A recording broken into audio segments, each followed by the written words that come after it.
Hello and welcome students. Operating system का हम जो आज एल्गोरिदम देखने जा रहे हैं वो है multi level feedback queue scheduling.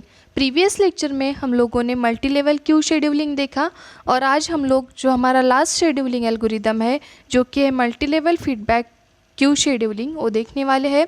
सो क्या कंटेंट्स रहेंगे आज? हम लोग सबसे पहले तो देखेंगे what is multi level feedback queue scheduling. Next will be advantages and the last content in today's lecture will be disadvantages of multi-level feedback queue scheduling.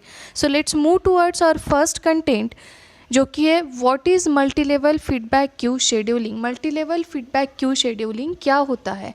multi-level queue scheduling and multi-level feedback queue scheduling are somewhat similar kind of scheduling algorithms. अभी first point है multi-level feedback queue scheduling में that multi-level feedback queue scheduling allows the process to move between queues that attempts to resolve the problems associated with FCFS scheduling and SJF scheduling.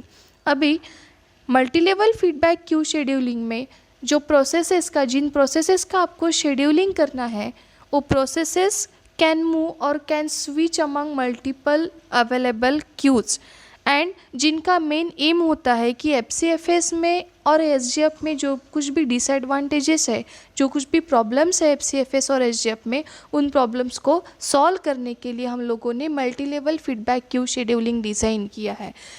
Multi level feedback queue scheduling में processes can move among the multiple available queues, जितने भी queues है उसमें move कर सकती है जितनी भी अवेलेबल प्रोसेसेस है एक क्यू से दूसरे क्यू तक, ठीक है। और FCFS और SJF के प्रॉब्लम्स रिजॉल्व करने के लिए multi level feedback queue scheduling design किया गया है। Multi level feedback queue scheduling uses a system of queues each designated a different priority. जितने भी अवेलेबल क्यूज़ होंगे multi level feedback queue scheduling में तो उस हर एक क्यू को सेपरेट प्रायोरिटी डेजिग्नेट करके दी होती है। Next point is each Q is assigned different time quantum for round robin scheduling. उसी के साथ साथ जितने भी सेवरल क्यूज़ आपके पास अवेलेबल होते हैं उस हर एक क्यू को सेपरेट टाइम क्वांटम भी अलोकेट करके दिया गया है।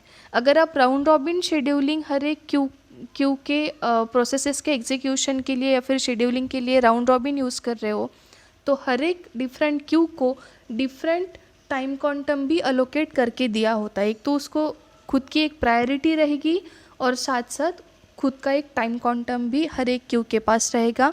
The important thing to note about multi level feedback queue scheduling is that it is preemptive in nature.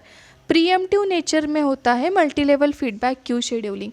मतलब एक करंटली एग्जीक्यूटिंग प्रोसेस से अगर एक हायर प्रायोरिटी प्रोसेस सिस्टम में आ गई तो आपकी करंटली एग्जीक्यूटिंग प्रोसेस को खुद का एग्जीक्यूशन स्टॉप करना पड़ेगा और जो हाईएस्ट प्रायोरिटी प्रोसेस है उसका एग्जीक्यूशन स्टार्ट करना पड़ेगा, ठीक है। बाद में जब इस हाईएस्ट प्रायोरिटी प्रोसेस का एग्जीक्यूशन ख़त्म हो जाता है तो you can then resume your currently executing process. So इसे कहा जाता है preemption and this multi level feedback queue scheduling is preemptive in nature.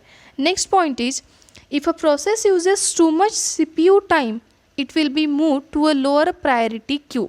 अगर किसी एक प्रोसेस को आपने CPU अलोकेट कर दिया उसके एग्जीक्यूशन के लिए और अगर उसने CPU को बहुत देर तक होल्ड करके रखा है तो ऐसे केसेस में वो पर्टिकुलर प्रोसेस जो CPU का बहुत ज़्यादा टाइम ले रही है वैसी प्रोसेसेस को लोअर प्रायोरिटी क्यूज़ में डाल दिया जाता है।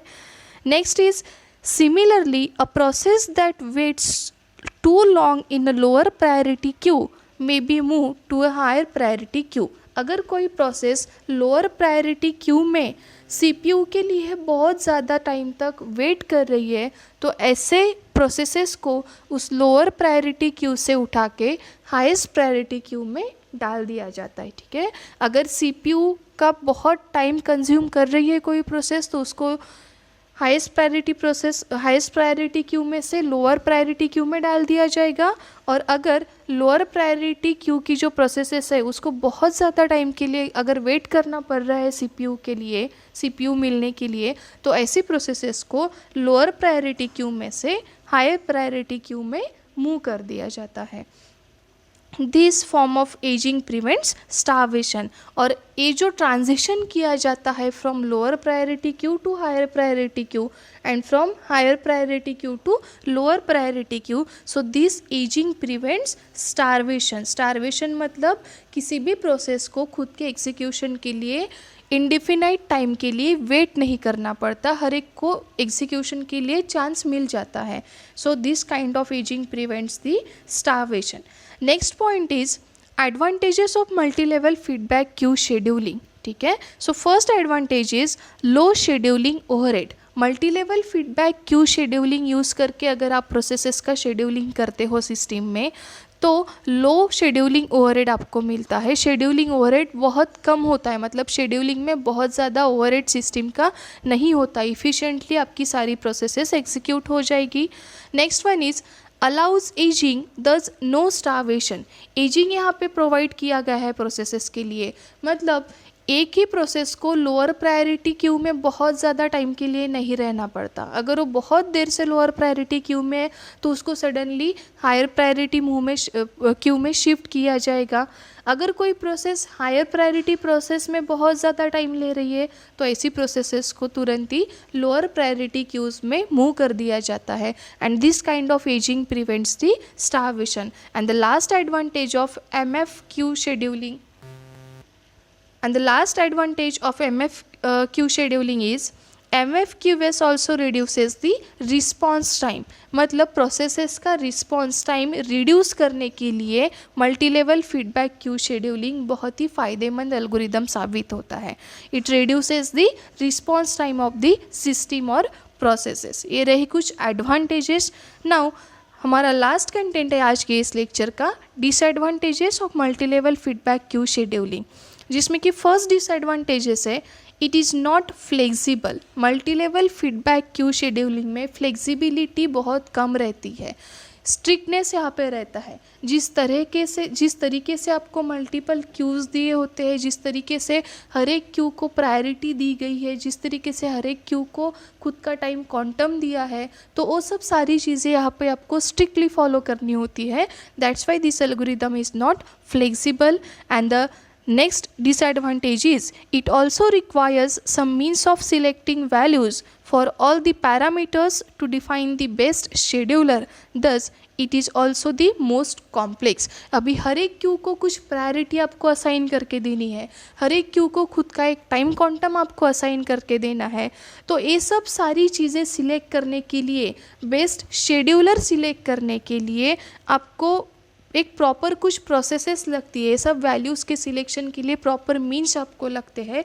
That's why this algorithm becomes the most complex among all the scheduling algorithms.